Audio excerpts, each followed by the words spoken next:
morning and welcome to this June 21st, first day of summer meeting of the SBCAG Board. And we had a wonderful workshop this morning prior to this, doing an update of our strategic plan, and now to our formal meeting. Would you call the order, Ms. Contreras?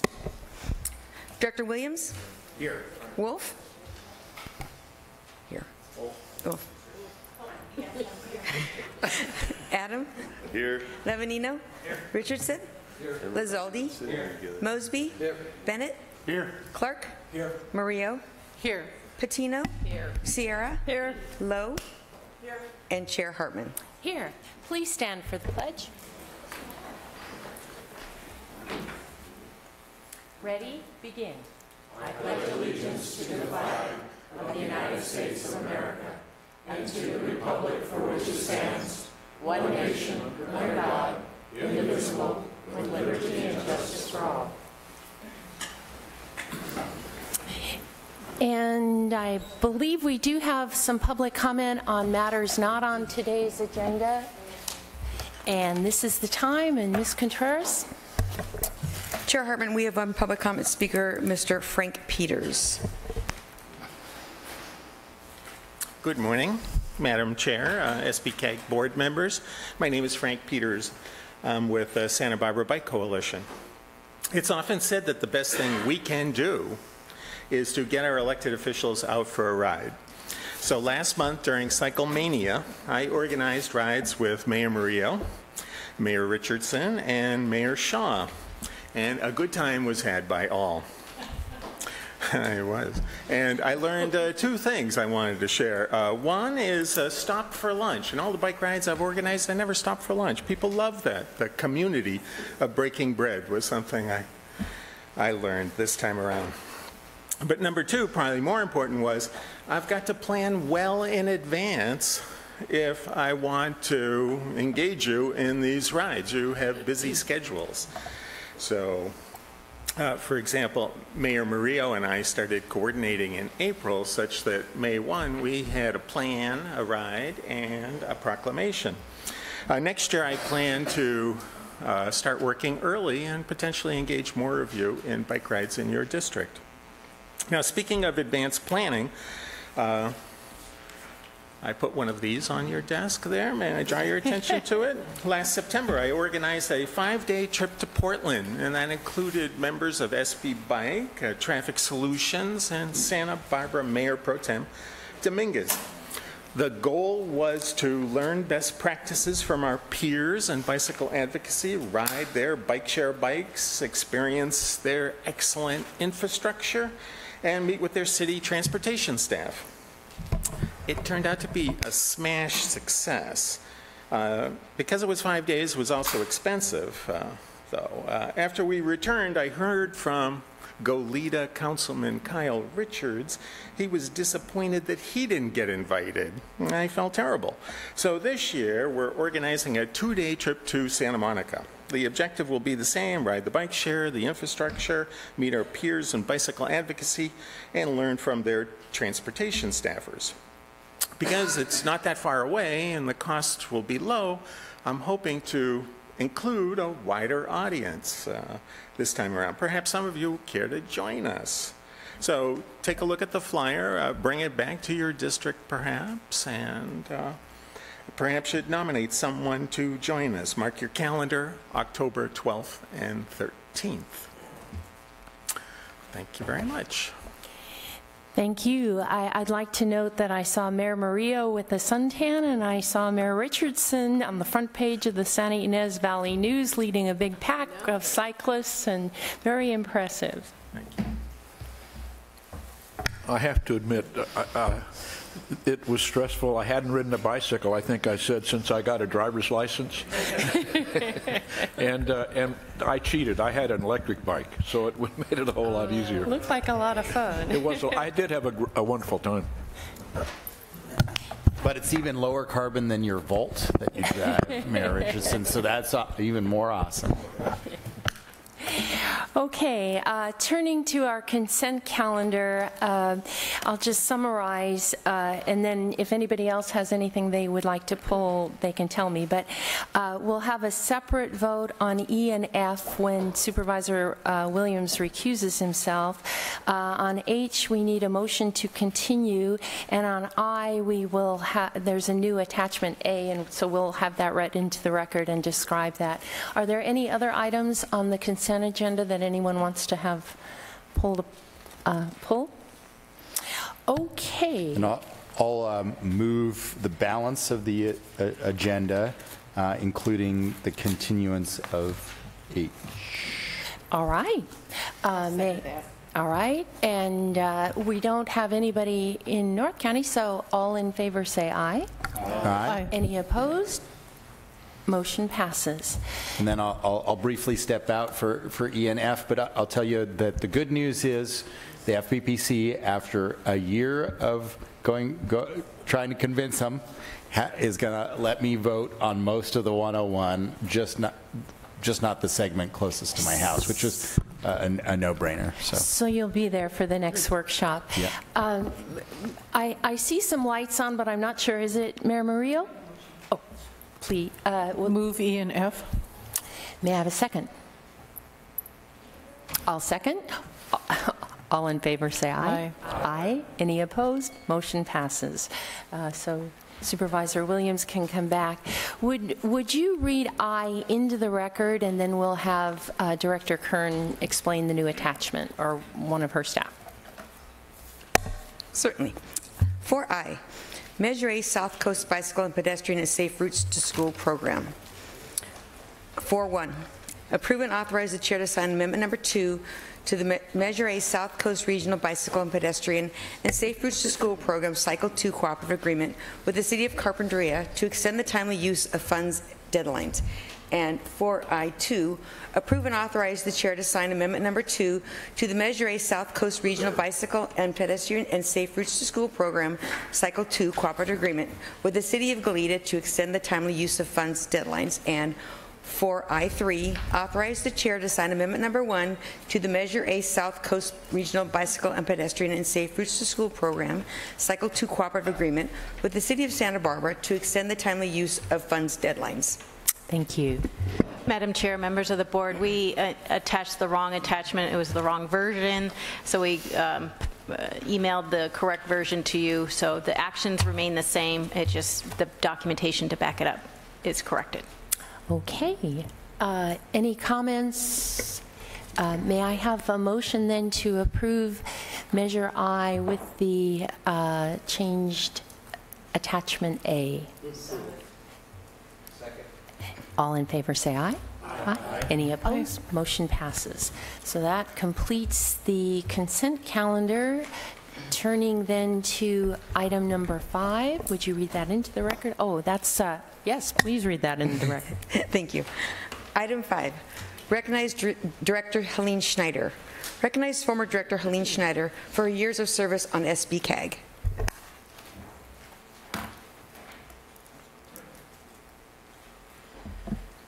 Madam Chair, members of the board, I'd like to congratulate Helene for serving and thank her for serving on the SBCAG board for how many years? I'll go through that.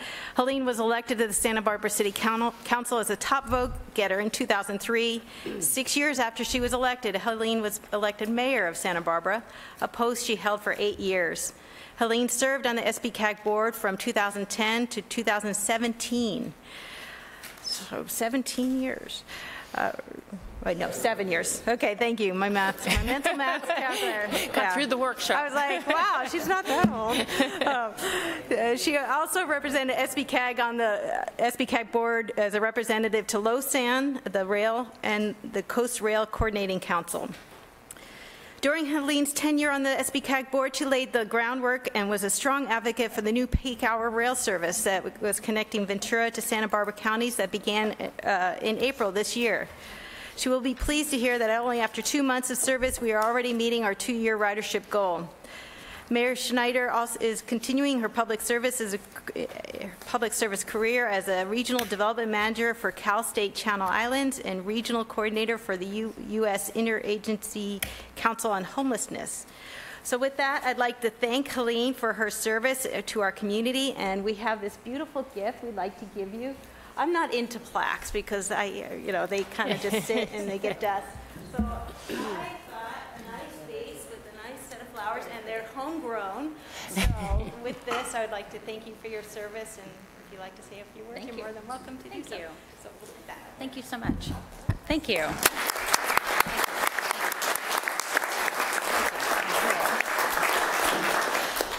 Sometimes it felt like 17 years, but no, it was, and I can see you over there, I'm short. Hello. Actually, I'm going to do this. But thank you for the flowers. No, Madam Chair and members of the SBCAG board, it's good to be here. I can tell you a couple things after 5 months after being out of public office. One is this stuff is complicated that you do, and you already know that. We think everyone knows every little thing that goes on in all these meetings, but not true. And it's really complicated, and so people look to us, as you well know, to get through all the morass of the bureaucracy and details, and I know that SBCAG has been doing that. Certainly that's been a big part of our role when I was on SBCAG board on so many different issues. So I wish success moving into the future. I'm very excited to see the peak hour rail service continue, and I know Director Bennett has been being the Lausanne rep this time, and it's been great working with you also as when I was on SBCAG board. But keep persistence, because we want more than one peak hour train, right? I think we all want that, and the popularity of it has been evident.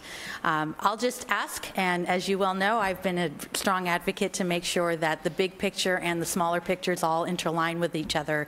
So as these big projects go forward, don't forget about the other areas and as it impacts certain parts of our county as the bigger whole. And I'm sure that will happen moving forward.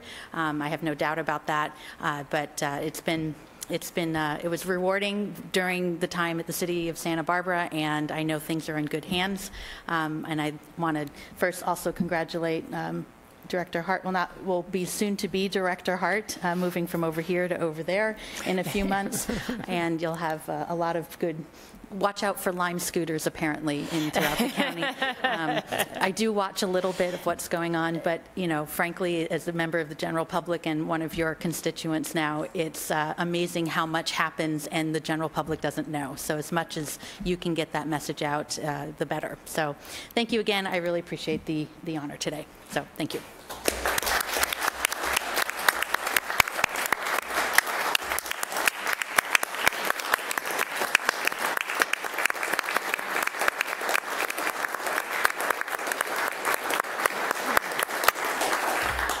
Have fun, y'all. It's been a long time coming. We've planned this several times. We're glad you're finally able to come, and you've left a tremendous imprint on this organization and on Santa Barbara County transportation. So thank you on all our behalfs. Turning to item number 6. Item 6, Transit and Intercity Rail Capital Program Grant Awards. Received presentation on Cap and Trade SB1 Transit Intercity Rail Capital Program Awards received by SBCAG and Lausanne, the joint powers authority that manages the Pacific Surfliner Intercity Rail Service. Thank you. Mr. Spaulding. Madam Chair, members of the board, Terry, I don't know if you could dim those lights there, but this is a presentation that was provided to the South Coast Subregional Committee in May. And it's a visual overview of some of the projects that were awarded under the Transit and Intercity Rail Capital Program that's funded by both SB1 and Cap and Trade auction revenues.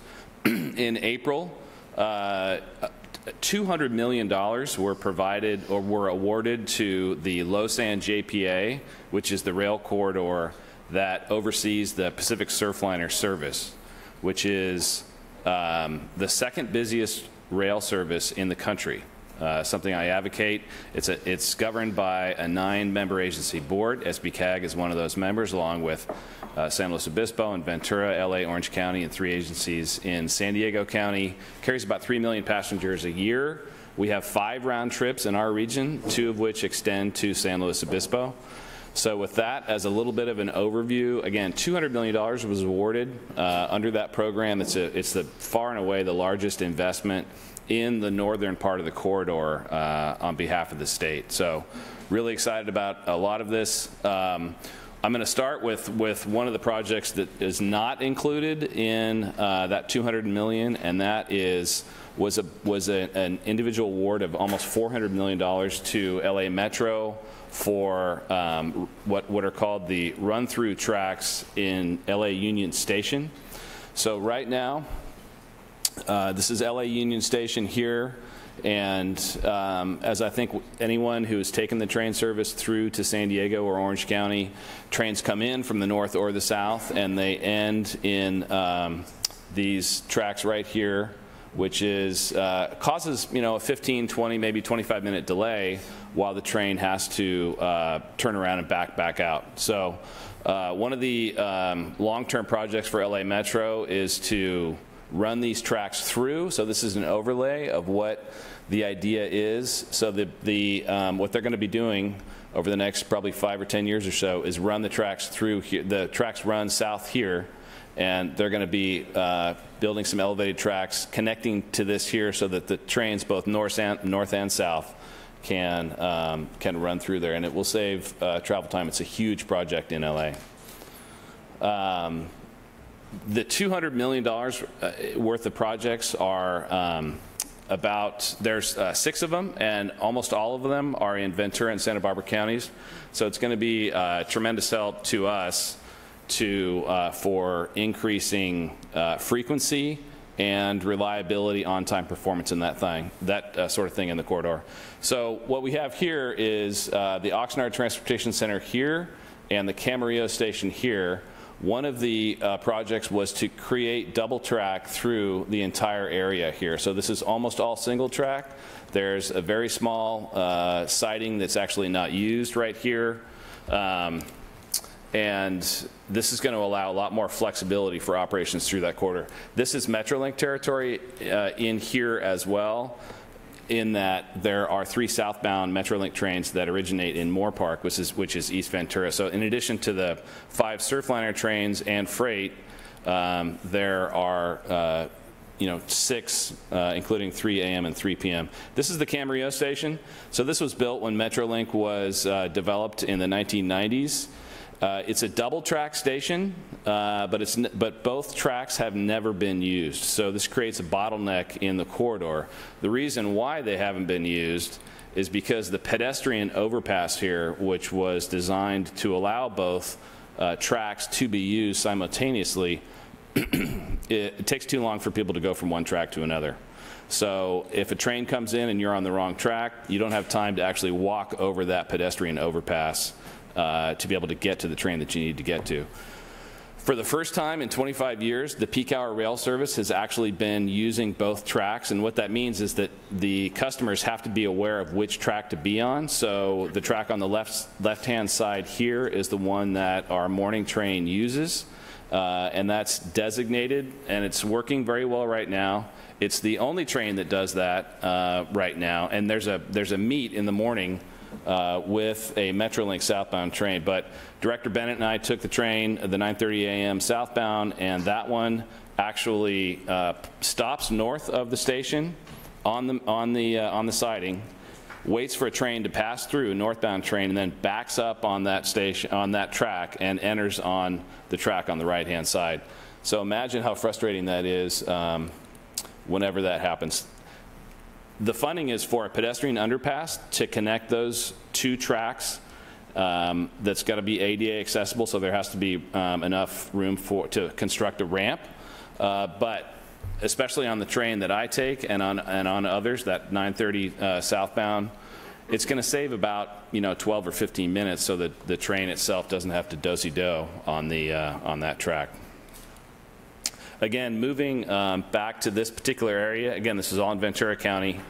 This is the small siding that's existing right now. It does not have powered switches, and so it's not used. You can sort of barely see it here. Here's the one end here, and here's where it ends on the south side.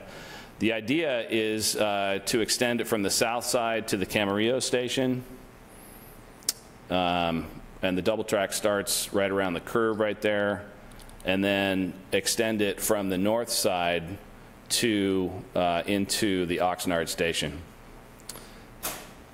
The Oxnard station, or the Oxnard area, is a very active freight line. This is the Oxnard Transportation Center right here, where Gold Coast Transit has their main hub. Here's their existing yard. They have, they're going to be moving into a brand new facility in Oxnard in November. And here is the platform here. You can see this area is a heavily used freight yard. This is also where it connects to the to Port Hueneme, which is has quite a bit of rail infrastructure and offloads a lot of their the goods that come in, especially cars. BMW has a facility there too. You can see the port up here in the background, or on the top. And by the way, feel free to interrupt me, ask any questions through this tour. Happy to answer anything. Moving to Ventura Santa Barbara region, again, I think as we all know, there's only one. This is about a 20-mile stretch of single track with one small siding. That creates a lot of issues and a lot of problems trying to either add service or improve reliability in the corridor. So there's one existing, about a 5,000-foot siding right now. This is not part of the TIRSIPA boards. This is a pre-existing project that Caltrans is the lead on.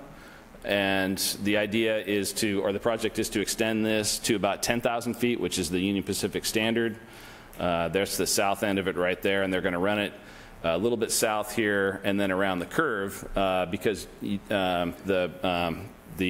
engineering standard is not to have tiebacks into the main line on curves. One of the projects that we're most excited about is, as part of this award, is to add a second platform at the Carpinteria station. So you can see the existing platform right here. A lot of this is city-owned property right here, but within the Union Pacific right-of-way, this adding a second platform along with a pedestrian underpass here, which will be a huge benefit to the city. Will allow for train meets in this area, which will increase capacity significantly in the corridor. Another aspect of this is to add a pedestrian access over Franklin Creek here to be able to access this school. There have been reports and occasionally of children walking to school along that rail bridge, which is a terrible safety issue. And so that's one of the things that we're really excited about in this particular project. Moving north a little bit to what was the Ortega siding.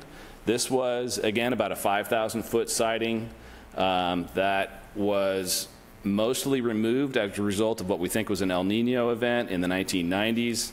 But this was a very strategically located siding that allowed trains to pass, and without it, we haven't been able to expand service in the way that we would like to. Part of the old siding is still there. UP maintains or sometimes stores equipment there. You can see some of the erosion that, the cliff really runs up close to the tracks there. And one of the things that we were able to use in our in the JPA application for this particular project was to demonstrate that this project is simply restoring existing capacity. So this is an old aerial photo, and you can see this is where that siding was. It ends in some of the images that we saw earlier today, where this Loon Point parking area is. And I think that was powerful as far as the state looking at this particular application. Moving to the Goleta station, there's a number of things that are happening here. The city of Goleta recently closed escrow and took possession of this parcel here, the old DRI building. I took a tour of it yesterday, and there was $13 million that was awarded to SBCAG to construct a new train station at this location, along with additional parking and bike share facilities and things like that. So we're working closely with the city on that. In addition, the JPA, the Lausanne JPA, was awarded $10 million to add a storage to be able to store a second train. So right in this area right here, 2 trains are stored here during the day, 1 overnight, with the ability to store a second train, again, increases functionality and capacity in the corridor. Moving north of Goleta, there was $57 million that was awarded to power up 5 switches, 10 switches, so 2 per siding in North County, and also add what's called CTC, which is centralized traffic control. So I won't show you all of these sidings, but none of the sidings north of Goleta are powered. They're all hand-thrown, all 19th century, so the engineer actually has to get out of the locomotive and throw the switch, wait for the train to pass, and then do it again. That creates, as you can imagine, some pretty difficult scheduling issues. It's not a very efficient way to do it. This is an example of one of the sidings here. So this is where the switch ties back into the main line. And it's not, to be able to control these remotely from the train or from the dispatch office, which is in Omaha, would be a real game changer for adding capacity to the north. The other aspect of the grant award that the JPA received was funding to operate a 6th trip. So again, we have 5 trips to Goleta and 2 that extend north to San Luis Obispo. And part of that funding is going to fund a 6th trip. So that was there was coordination with Union Pacific to be able to come up with what that figure would be.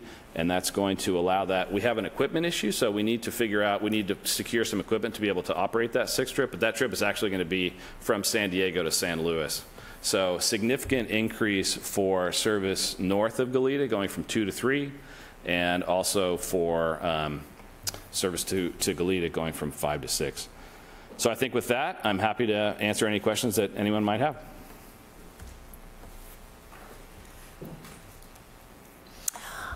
I don't see any lights on up here. Do we have any public comment slips? We have no public comment.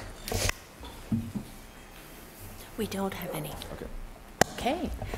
Let's see, that is an informational item, right? So we don't need a vote. All right, then turning to item number 7. Item 7, Fast Forward 2040 Amendment Number 1.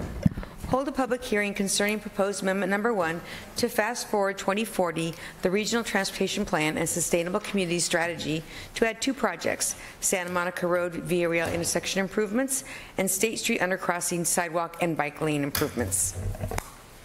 Good morning, Chair and Directors. I'm Mike Becker of staff, and the purpose of today's meeting, as Terry just said, is to hold a public hearing on the proposed amendment to Fast Forward 2040, the Regional Transportation Plan.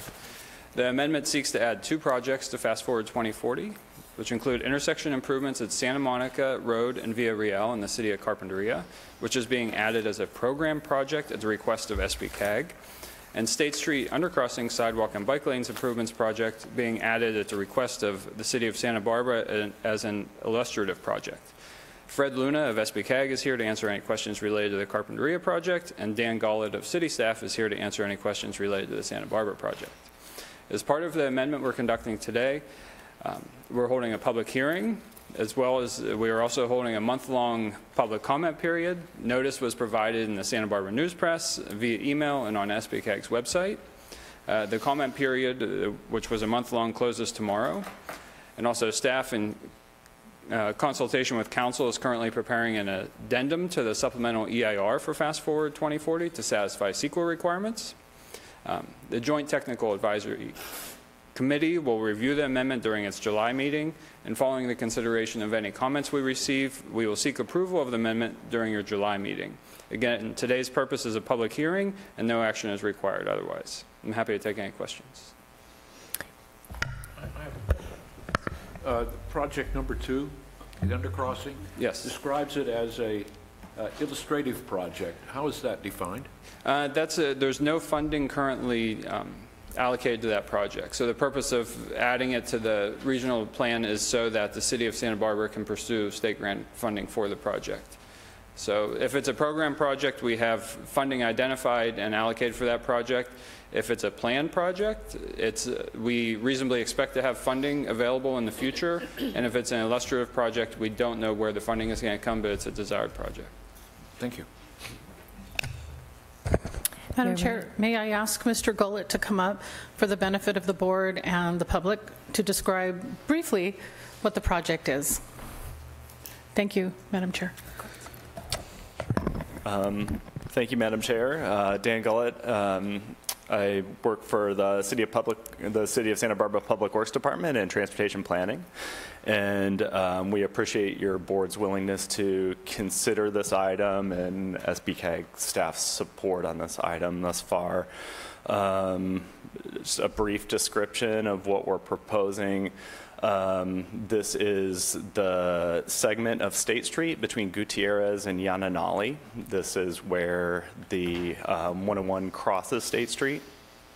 What we've seen is high incidence of collisions for pedestrians and bicycles. This is the highest concentration in the city. We also are looking at automobile circulation here and reallocating the space to make it safer. So the reason we asked for this to be included in the RTP is to make our grant application more competitive. We're gearing up for a ATP Cycle 4 grant to fund this project, and this would make for a more competitive application. Thanks for your consideration. Okay, thank you. Oh, Das. Is the conflicts caused because bicyclists are using the pedestrian underpass because they don't feel safe enough on the motorized part of the underpass, or what's the most common incidents sort of cause? So what we're looking at with the project is to do protected bike lanes. So we do have a grade change to go underneath the freeway. So there are bicyclists hitting the structure. And we also have conflicts, especially at Gutierrez and State Street, with pedestrians and bicyclists getting hit because of everything that's going on at that intersection. All right, thank you. So with that, I open the public hearing portion for public comment. Do we have any public speakers, Ms. Contreras? We have the public comment. With that, I close the public comment period, and we can check off that box. And we don't need a motion on this item, so we're moving to our 1-minute reports. Item 8, 1-minute reports. Board members and alternates are invited to provide updates on the activities in their districts and cities.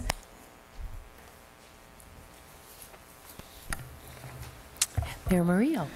Thank you. Thank you so much. So you might have heard that Lime Bike did a rogue launch of some electric scooters in the city of Santa Barbara.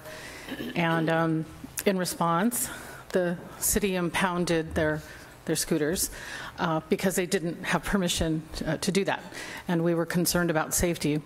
But we passed an emergency ordinance to create a pathway to consider carefully if we want to do that kind of program in the city of Santa Barbara, or if we don't. And we were in a tough place, you know, those of us who support alternative transportation.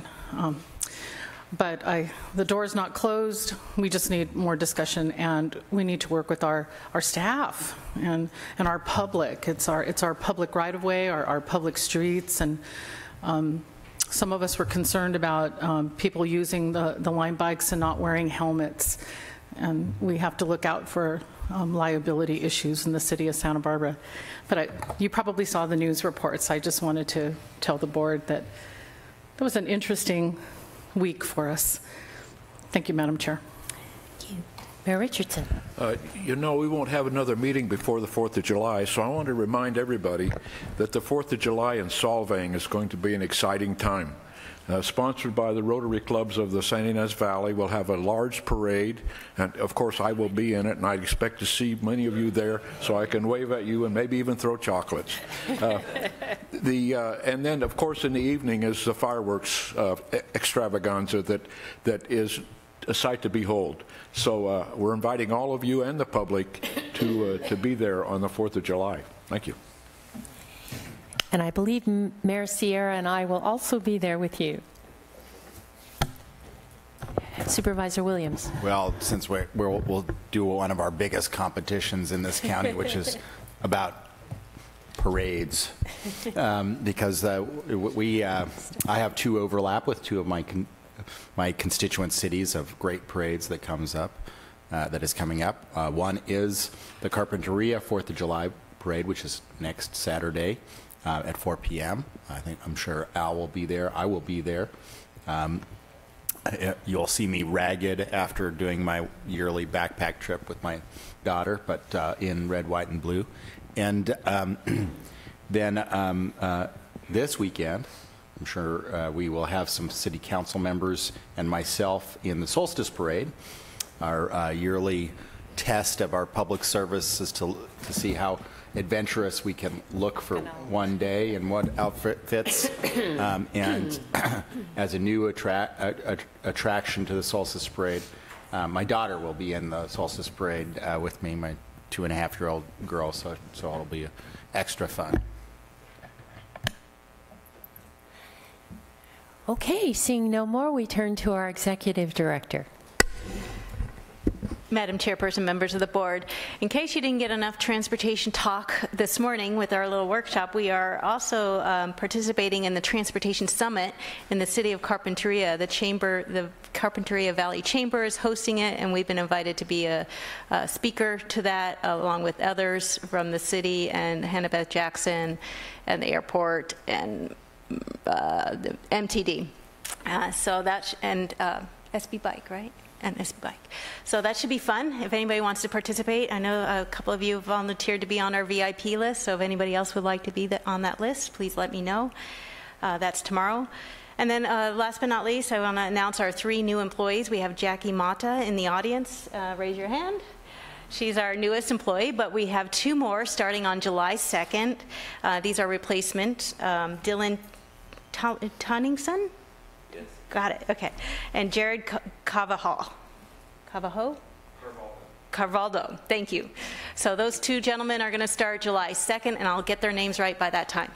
So welcome to SBCAG. So thank you. And I had 2 things, Director Kern. First of all, a ribbon cutting. 246? Oh, we had a ribbon cutting. Yes, a couple weeks ago, or was that last week? Last week, we had a ribbon cutting on 246, and that was. Thank you for participating, and we had a great photo op and got some good press on that. So, yes. And I just wanted to add too. I saw one of your staff members, Mr. Becker, participate with Supervisor Williams at the housing conference, and both did a terrific job. It was a great panel. So, turning to Caltrans and Ms. Lowe. Good morning. Thank you, Madam Chair and members. I would like to say happy summer. Today is the first day of summer, and our construction season, as you know, is in full swing. We have nearly 900 projects in construction statewide, and quite a few of them are right here in Santa Barbara County. I would just implore people to just please slow for the cone zone, be alert, be free of distractions when you come through those areas so that we can get safely through and finish up these jobs and get everybody on their way. We have 3 pages worth of projects that are happening right here in Santa Barbara County, and some of them you'll see now are showing the investment that's being made by the new revenue source by Senate Bill 1. Specifically a resurfacing project between Lompoc and Las Cruces where Highway 1 connects back up to 101. We call that 40 lane miles. It's 20 miles as the crow flies, but we've got 2 lanes 2 times 20, 40 lane miles.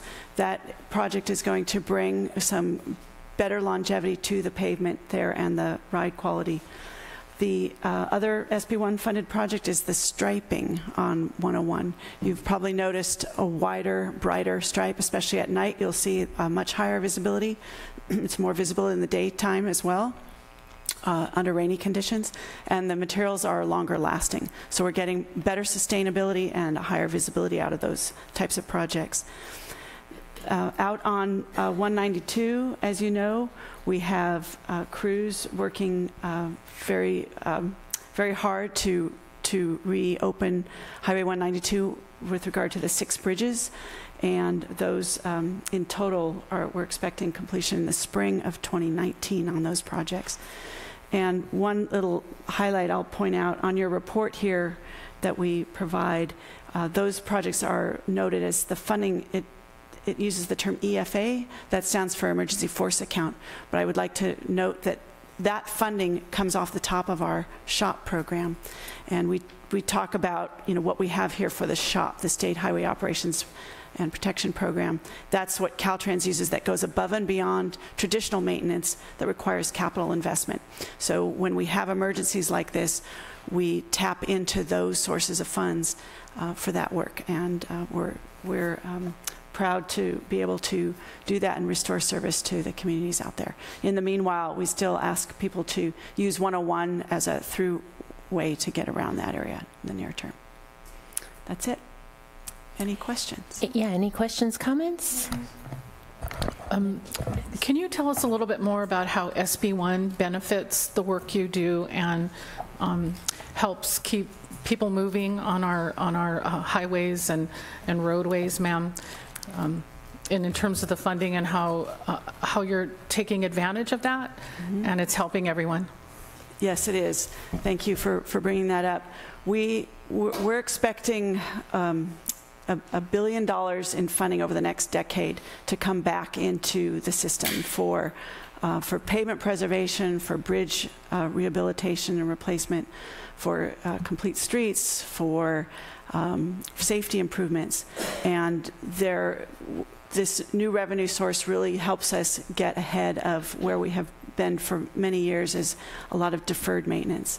So we're able to accelerate some projects that have been on our list and then steadily bring everything forward. So there's a lot of opportunity here to bring things back up to where they need to be to withstand the demands and the pressures that we have with a growing population and an increase in vehicle miles traveled, meaning with the uptick in the economy, we're seeing higher demand on the roads. So we're hoping to bring that back into what people expect. Thank you. Director Mosby. Yeah, I would appreciate what's going on the one there, but just something to notice, it's very easy to get trapped in the construction.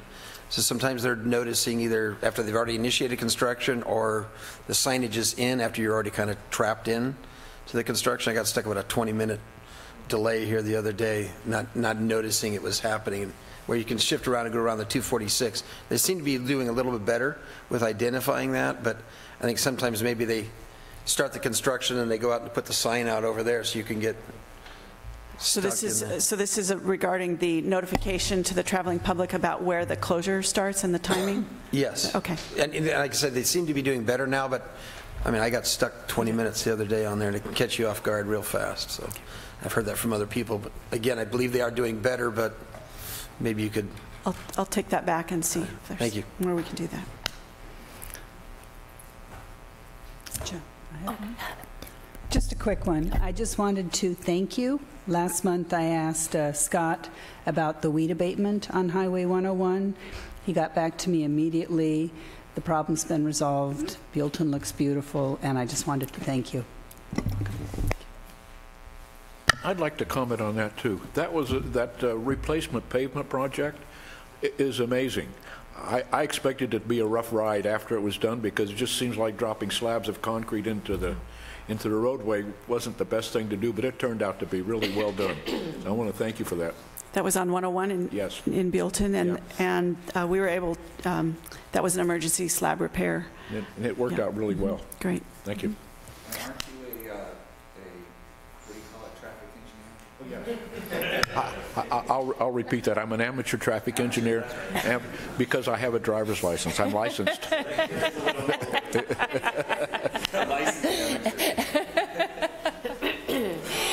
Lots of accolades for Caltrans. Thank you. So turning to the next item, committee meetings. And let's see. 11A, Losan Pacific Surfliner Board Meeting. Director Bennett. Thank you very much. I'm going to report real briefly on two board meetings that occurred. May 30th, I'm going to start out with. As previously reported, we received $188.3 million, but as we know through the bureaucracy, you don't get to do anything unless you authorize the acceptance of such. So the Board of Directors did do that, and we voted unanimously to accept the money that had been awarded. And we got an update on securing additional rail cars. We've been successful in securing 6 additional rail cars that are they're used cars. Right now they're going to be cleaned because they're filthy, I've been told. They will be refurbished, but that won't occur until the fall, and that's because of the intense summer season and the use of the Pacific Surfliner, and so we're going to use those for that purpose to augment our ability to meet the needs of the public. But in the fall, we'll take them out of service and we'll go through a full refurbishment, so they'll be like brand new when we're all finished. So we think that's an excellent use of our limited funds that we have that are available to do that. We also are receiving 14 brand new Charger locomotives. These are locomotives that are the cleanest and highest green value that exist in our country today that are being manufactured. We currently have 4 locomotives that are in Los Angeles. 2 are being used for training purposes, and the other 2 will be put in service shortly. We would expect sometime possibly by the end of July. And then our goal is to put 2 locomotives in service about every month from that point until the end of the year. So we will improve the efficiency and effectiveness of the Pacific Surfliner. We've had a number of mechanical breakdowns attributed to the locomotives because the ones we have are old and very tired. So this is a real needed improvement that should secure our ability to meet on-time performance, which is a big issue.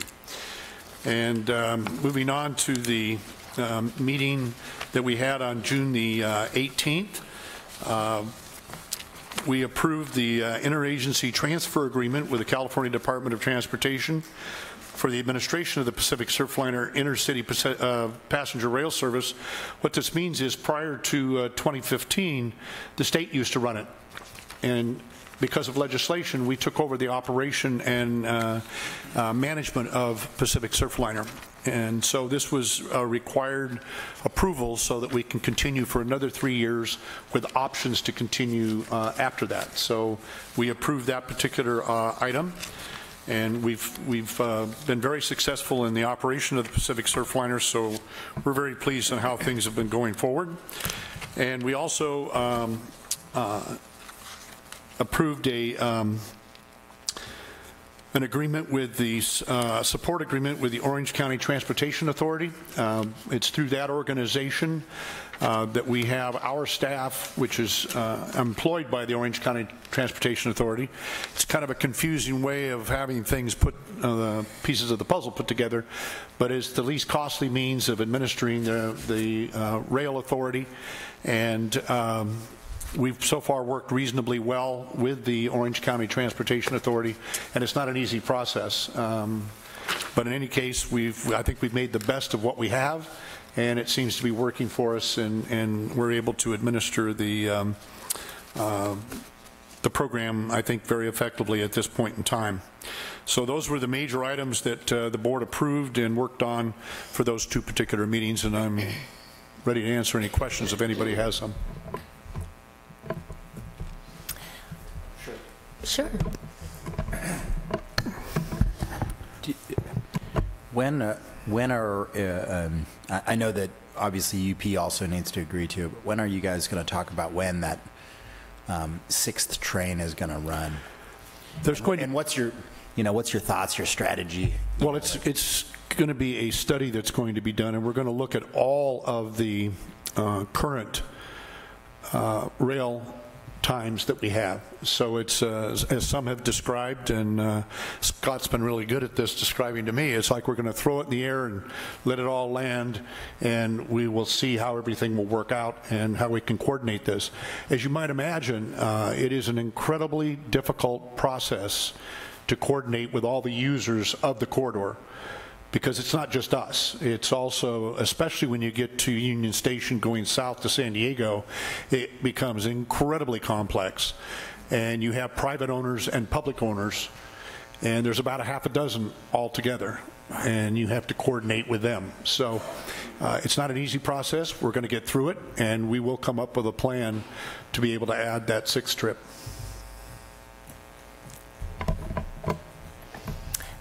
Okay, Calvans. As you know, I'm a real advocate for Calvans, but I was disappointed that this month they neglected to send me a packet or notify me of the Calvans meeting. I was left off the distribution list, and so therefore I didn't attend. So I hope that's going to be corrected for next meeting. So. We're all indignant on your behalf. Okay, well, I think that concludes our agenda. I just wanted to mention one thing before I adjourn, and that is call out the super presentations we had, the technical. It was like IMAX, our region as we've never seen it before, both at the workshop with Mr. Luna and then with Mr. Spalding. And just to see things in that context makes me understand them in a whole different way, especially how complex it is. So with that, we adjourn. Our next meeting will be in Santa Maria at 10 o'clock, July 19th.